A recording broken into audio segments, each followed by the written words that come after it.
Zero FIR म्हणजे काय?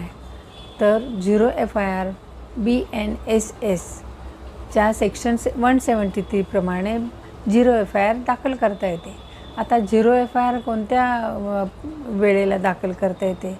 जर एखाद्या व्यक्तीविरुद्ध गंभीर स्वरूपाचा गुन्हा किंवा कॉग्निझेबल ऑफेन्स घडला असेल, तर त्याच्यामध्ये रेप, मर्डर किंवा ग्रीव्हियस गंभीर स्वरूपाची दुखावत अशा प्रकारचे काही गुन्हे घडले असतील आणि त्या ह्याच्यामध्ये विटनेस आणि तिथला जो परिस्थितीजन्य जो पुरावा आहे तो खूप महत्त्वाचा असेल किंवा गुन्हा घडला तिथला जो पुरावा आहे तो नष्ट होऊ नये म्हणून त्वरित ॲक्शन घ्यायची असते, तेव्हा झिरो FIR दाखल केली जाते. आता झिरो FIR जिथेही दाखल होईल ते पोलीस स्टेशन संबंधित पोलीस स्टेशनला, म्हणजेच ज्या पोलीस स्टेशनला ज्युरिडिक्शन आहे त्या पोलीस स्टेशनला ते इन्फॉर्म करतात आणि ते पोलीस स्टेशन त्याच्यावर ॲक्शन घेते.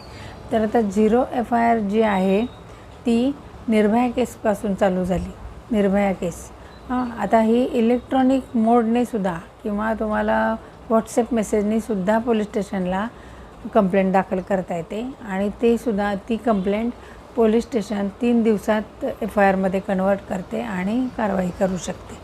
तर याला झिरो FIR हे अतिशय आताच्या ह्याच्यात महत्त्वाची आहे.